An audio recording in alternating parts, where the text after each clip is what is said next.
안녕하십니까 여러분, 109 모빌리티의 대리 김로빈입니다. 네, 오늘 언박싱할 제품은 S&D 바이크의 신제품 V7을 가지고 왔습니다. V7을 바로 이 박스에서 꺼내가지고 여러분들과 함께 언박싱 영상 진행하도록 하겠습니다. 바로 가시죠.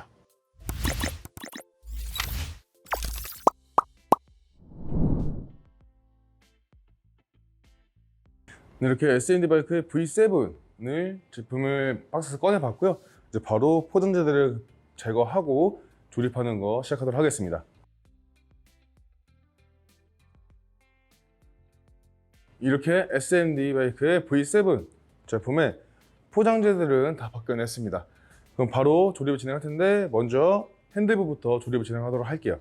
핸들을 조립을 시작할 건데 이 6mm 육각 렌치를 사용을 해서 기존의 스템을 먼저 떼줄 겁니다. 스템 같은 경우에는 볼트들을 먼저 풀어주시면 되고요. 이렇게 스템이 분리가 됩니다. 분리한 스템부에다가 핸들을 끼워주도록 할 거예요. 그리고 핸들부에 보시면 이 빗금무늬가 쳐져 있는 게 보이실 텐데 이 빗금무늬를 보시고 스템과 핸들의 간격을 보면서 가운데 부분 중심부를 맞춰주시면 됩니다. 기존에 뗐던 스템을 다시 넣어주고 볼트들을 체결을 시켜줄 거예요. 볼트 같은 경우에 체결을 하실 때는 한 부분을 꽉 조으시는 게 아니라 4가지 볼트를 순차적으로 조아주시면 됩니다. 조으실 때도 대각선으로 조으시면 돼요. 자, 렌치의 긴 부분으로 다 조았으면 그 다음에 짧은 부분을 사용해서 마지막으로 더 꽉 한번 조아주신다고 생각하시면 됩니다. 네 군데 볼트들을 렌치를 사용해서 다 균일하게 꽉 조아주게 되면 핸들부 조립은 끝이 납니다. 핸들을 끝이 났으니까 바로 이어서 앞바퀴를 끼도록 할게요. 이어서 이 앞 타이어를 끼도록 할 텐데 타이어를 낄 때는 이 축이 들어가야 됩니다. 축을 보시면 와셔가 들어가 있어요. 그래서 양쪽에 와셔를 보시고 잘 구분해서 넣으시면 되는데 이 두꺼운 와셔가 포크라고 부르는 포크 안쪽에 들어가게 되고요. 얇은 와셔가 포크 바깥쪽에 들어간다고 보시면 됩니다. 그럼 바로 설치를 해보도록 할게요. 자, 우선에 양쪽 너트와 얇은 와셔를 양쪽 다 빼주도록 하겠습니다. 이 축을 타이어에 껴주면 돼요. 그리고 바로 비교적 굵은 와셔를 축에다 이어서 바로 껴주시면 됩니다.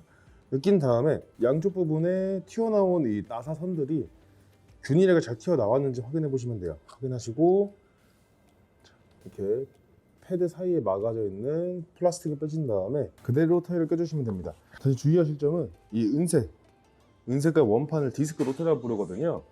이 디스크 로터가 이 브레이크 패드 사이에 잘 들어갈 수 있도록 해주시면 됩니다. 넣었을 때 사실 둘이서 하는 게 제일 편해요. 한 명이 핸들을 들어주고 한 명이 타이어를 껴주고. 근데 그게 여의치가 않다면 혼자서 하실 때는 앞바퀴를 들고 타이어를 뒤로 살살살살 굴리시면서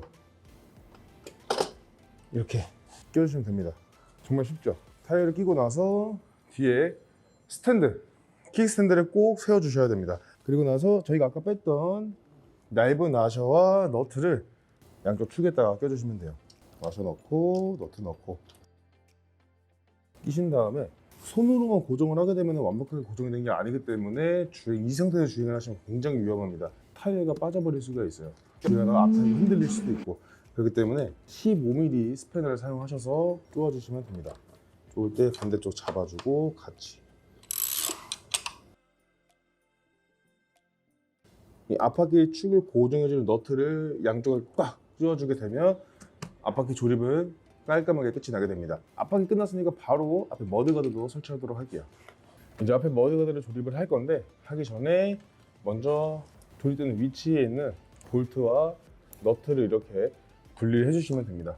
그리고 이제 설치가 될 앞 머드가드인데 보시면 여기 툭 튀어나와 있는 2가지 이 브라켓이 보이실 거예요. 이 브라켓이 이 포크 사이에 들어가서 아까 저희가 뺐던 볼트 너트로 꽉 잡아주는 건데 보시면은 완벽한 일자가 아니라 한쪽이 살짝 이렇게 벌어져 있는 상태로 되는 게 보이실 겁니다. 이 상태로 넣게 되면 볼트를 넣었을 때 반대쪽에 너트를 물리기가 굉장히 어려워요. 그래서 얘를 인위적으로 살짝 잡고 힘을 가해서 살짝 이렇게 조아주시는 겁니다. 조으신 다음에 넣고 포크 사이에다가 껴주시면 돼요.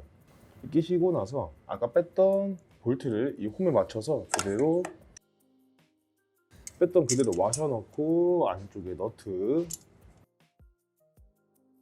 밀려주면 됩니다.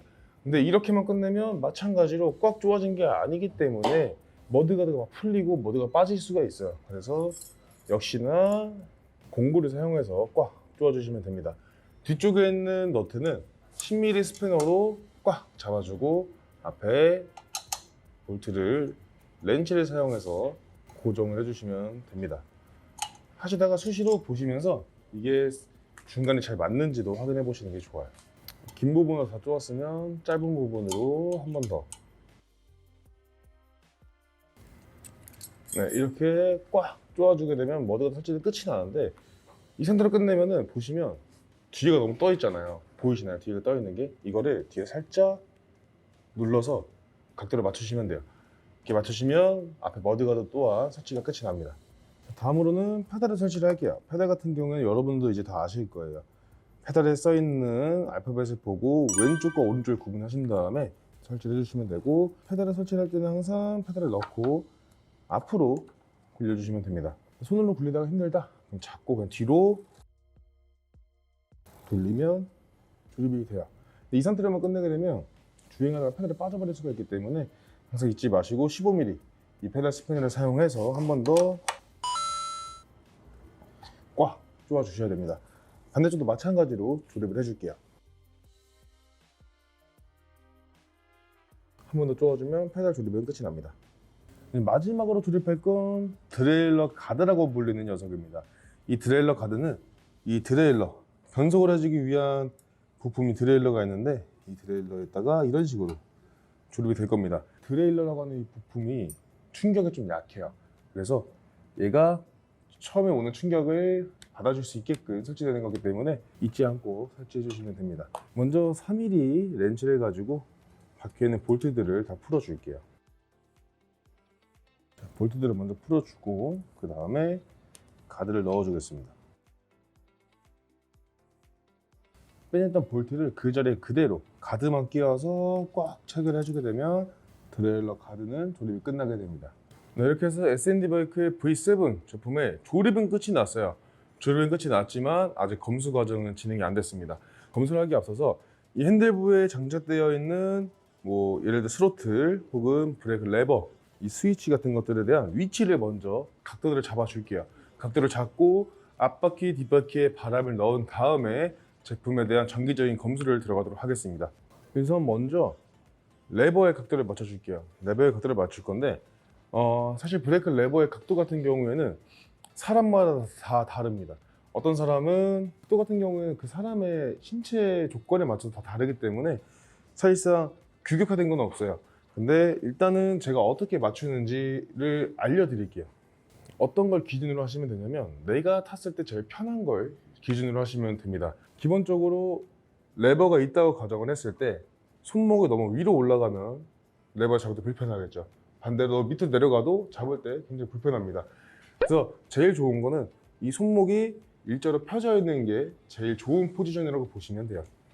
딱 레버 잡았을 때 지금 오른쪽 같은 경우에는 살짝만 밑으로 내리면 될 것 같아요. 한번 레버 조정을 살짝 조정해 볼게요. 우선 먼저 스로틀을 풀어줘야 됩니다. 스로틀 같은 경우에는 밑에 부분에 볼트가 있어요. 볼트를 풀어서 살짝만 밑으로 내려주고 다시 잠가 주겠습니다. 그러면 핸들부는 보시면 아까는 살짝 위로 올라가 있던 게 밑으로 내려가면서 딱 탔을 때 손목이 좀 더 일자로 펴졌다고 보시면 돼요. 이 상태에서 바로 브레이크 레버를 고정을 시켜 줄게요. 레버는 고정을 했고 그 다음에 변속기도 고정해 주겠습니다. 변속기도 보시면 막 움직여요. 이 변속기를 고정을 해줄 건데 이 변속기 같은 경우에 보시면 밑에 부분에 보시면 볼트의 머리 부분이 십자로 되어 있습니다. 근데 십자 드라이버로 쪼게 되면은 100이면 100 그 볼트 머리가 다 뭉개져요. 그래서 이런 일자 드라이버로 쪼아 주시는 게 더 좋습니다. 딱 쪼아 주시면 변속기가 아까와는 다르게 움직이지가 않아요. 오른쪽 부분을 맞췄으면 왼쪽 부분은 더 쉽게 맞출 수가 있습니다. 저희가 이제 왼쪽 부분에 있는 레버와 이 스위치 세팅해 볼 건데 우선 레버 각도 같은 경우에는 오른쪽을 그대로 따라가시면 돼요. 한쪽을 제대로 세팅해 놓으면 반대쪽은 세팅이 좀 더 편하다고 보시면 됩니다. 오른쪽 레버의 각도에 맞춰서 그대로 브레이크 레버는 고정이 됐고요. 그 다음에 스위치도 조정해 주겠습니다. 스위치 같은 경우에는 저희가 보통 엄지손가락으로 조정을 하잖아요. 타면서 엄지로 조정이 편한 각도를 설정해 주시면 돼요. 제일 위에와 제일 밑에가 버튼 누르기 편한 각도를 만든 다음에 그 다음에 완벽하게 쪼아주시면 됩니다. 이렇게 쪼아주게 되면 핸들부에 달려있는 스위치, 브레이크 레버들은 다 각도가 맞춰졌어요. 그러면 그 다음에 타이어에 공기압을 체크해서 넣어주도록 하겠습니다. 네, 이제 공기압을 넣어 볼 건데 보시면 뒷바퀴 같은 경우에는 바람이 거의 없어요. 바퀴가 타이어가 눌릴 정도니까. 그럼 바로 공기압을 넣어 보도록 하겠습니다. 이 제품 같은 경우에 적정 공기압은 보통은 타이어 옆면에 써져 있어요. PSI라고 적혀 있는 영어 앞에 수치가 적혀 있는데 그 수치가 적정 공기압이라고 보시면 됩니다. 이 제품 같은 경우에 S&D 바이크의 V7 같은 경우에는 미니멈 5에서 맥시멈 30까지라고 되어 있거든요. 그러면은 한 25 정도 채워주시면 될 것 같습니다. 바람을 넣으실 때는 이 주입구에 있는 마개를 먼저 벗겨주신 다음에 펌프를 넣어서 바람을 넣으시면 되는데 펌프로 넣게 되면은 시간도 오래 걸리고 얘는 폐타이어라서 엄청 힘들어요. 그래서 저는 아주 편하게 컴프레셔를 통해서 넣도록 하겠습니다. 주입구에 물려주고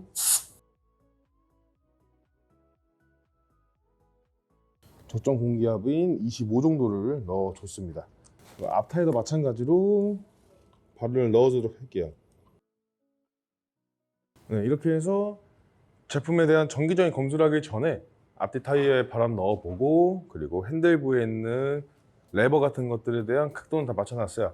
전원을 켜고 나서 이 제품이 잘 작동하는지를 테스트 해보도록 하겠습니다. 우선 전원을 켜실 때는 이 스위치 세 가지 버튼 중에 제일 위에 있는 전원 버튼을 꾹 누르게 되면 계기판에 방금 보셨을지 모르겠지만 S&D 바이크라고 나오면서 전원이 켜지게 됩니다. 이 상태에서 플러스 마이너스 버튼을 누르면 여기 보시면 좌측에 1부터 5까지 0부터 5까지 작동합니다. 파스 모드의 속도 조절하는 버튼이라고 생각하시면 돼요. 숫자가 안 나오고 N이라고 되어 있는 알파벳이 나올 때는 스로틀도 안 나오게 되고 그리고 파스 모드도 작동을 안 하게 됩니다. 모터가 작동하려면 1단 이상부터만 작동을 하게 돼요. 보시면 속도가 굉장히 빨라요. 근데 최고 속도를 찍었다가 다시 적정 속도인 25로 쭉 떨어진다고 보시면 됩니다. 스로틀은 이렇게 작동을 하게 되고요. 그리고 1단이든 5단이든 상관없이 무조건 최고 속도를 찍고 25까지, 법정 제한 속도 25까지 출력이 나옵니다. 그래서 이 단수는 파스 모드랑 관련있다고 보시면 돼요. 1단에서 보시면 1단, 2단, 3단, 4단, 5단 이런 식으로 단수가 올라갈수록 모터에서 출력되는 속도도 빨라지는 게 느껴지실 거예요. 그래서 이 숫자 0단부터 1단부터 5단까지 이 숫자는 파스 모드랑만 관련이 있고 스로틀과는 관련이 없이 무조건 스로틀은 최고 속도가 나온다 라고 인식하시면 될 것 같습니다. 이 제품 같은 경우에는 또 한 가지 특이한 점이 있어요. 바로 라이트인데 보시면은 저는 아무런 버튼도 안 눌렀는데 라이트가 자동으로 켜집니다. 뒤에도 마찬가지고. 이 라이트가 왜 켜지냐? 이 제품 같은 경우에는 오토 라이트예요. 그래서 야간에는 라이트가 항상 켜지게 되고요. 주간에는 라이트가 꺼지게 됩니다. 센서가 있기 때문에 들어오는 빛의 광량에 따라서 라이트가 켜지고 꺼지고를 자체적으로 오토로 조절해주는 기능이 있다고 보시면 돼요. 지금 저희가 실내라서 그 광량이 밝지가 않기 때문에 라이트가 자동적으로 켜지는 모습이 좀 보이실 거예요. 근데 여러분들이 대낮에 햇볕이 짱짱한 그 시간대에 타신다고 하면은 라이트는 절대 안 켜집니다. 그렇지만 저녁 시간대, 좀 어두운 시간대에서 주행을 하신다면 라이트는 자동적으로 켜지게 되실 거예요. 라이트는 이런 식으로 작동을 하게 되고요. 그리고 뒤에 보시면 브레이크 잡을 때마다 브레이크 등은 들어오게 됩니다. 이 S&D V7 같은 경우에는 차체가 무겁잖아요. 그래서 이 제품을 가지고 육교같이 혹은 언덕같이 가파른 경사를 끌고 다니실 때는 제품 자체가 무겁기 때문에 너무 힘들 거예요. 특히나 여름같이 막 햇볕 쨍쨍하게 더울 때 끌고 올라가려 생각하면 벌써부터 힘이 드는데 힘든 그런 것들을 최소화시켜 줄 수 있는 기능이 하나 있습니다. 바로 도보 모드라고 불리는 기능인데 도보 모드는 이 플러스 마이너스 버튼 중에서 마이너스 버튼을 길게 꾹 누르고 있으면 모터가 돌아가는 기능이 도보 모드예요. 이 도보 모드는 평지에서 쓰기에는 속도가 좀 빠릅니다. 그래서 빠른 걸음으로 걷거나 혹은 살짝 조깅하듯이 뛰어줘야 돼요. 근데 평지에서 안 쓰고 언덕에서 쓰게 된다고 하면 끌고 올라갈 때 모터가 돌아주기 때문에 아무런 힘이 들지 않고 정말 그냥 제품을 잡고만 있는데 그냥 올라가는 느낌으로 끌고 올라갈 때, 언덕 같은 데로 올라갈 때 큰 도움을 주는 기능이 탑재되어 있다고 보시면 될 것 같습니다. 네, 그리고 스로틀 쪽에 보시면 이전의 모델인 V2와 V5랑 마찬가지로 빨간색 버튼이 달려 있어요. 이 빨간색 버튼은 스로틀의 온오프 기능입니다. 가끔씩 이 빨간 버튼이 어떤 건가요? 라고 물어보시는 분들이 계세요. 근데 빨간 버튼이 튀어나와 있을 때는 스로틀이 작동을 안 합니다. 들어가 있을 때만 스로틀이 작동을 해요. 그래서 이 빨간 버튼을 통해서 좀 더 안전하게 주행이 가능하다고 보시면 됩니다. 예를 들어서 내가 횡단보도 같은 데를 끌고 움직이려고 하는데 끌고 움직이다가 스로틀 당겨버렸어요. 그러면 기체가 앞으로 확 튀어나가겠죠. 그런 것들을 방지하는 거라고 생각하시면 돼요. 자, 그럼 이렇게 해서 기본적으로 전원을 켜고 나서 전기적인 기능들은 다 살펴봤고요. 그 다음에는 드레일러, 변속이 잘 되는지도 테스트를 해보겠습니다. 변속 테스트를 하실 때는 저희가 아까 처음에 위치 조정했던 변속기를 사용하시면 되는데 이거 같은 경우에는 항상 페달을 밟으면서만 해주셔야 돼요. 그래서 제품을 살짝 기울인 상태에서 페달을 밟으면서 1단에서 점점 내려와서 7단까지 7단에서 다시 6, 5, 4, 3, 2, 1단까지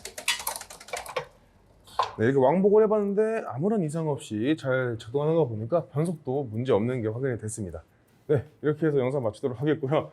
이 제품에 대한 더 자세한 것들은 저희가 또 리뷰 영상 준비해서 올리도록 할 테니까 그 리뷰 영상 확인해 주시면 정말 좋을 것 같습니다. 이 제품 저희 매장에 오시면은 직접 보실 수가 있고 앉아 보실 수도 있기 때문에 관심 있으신 분들은 저희 109 모빌리티 마포 본점에 방문해 주셔서 이 제품은 다른 제품도 여러 가지가 있어요. 그래서 오셔서 저희한테 한번 상담 받아보시고 제품 한번 눈으로 보시고 하는 게 정말 큰 경험이 되실 거라고 생각이 됩니다.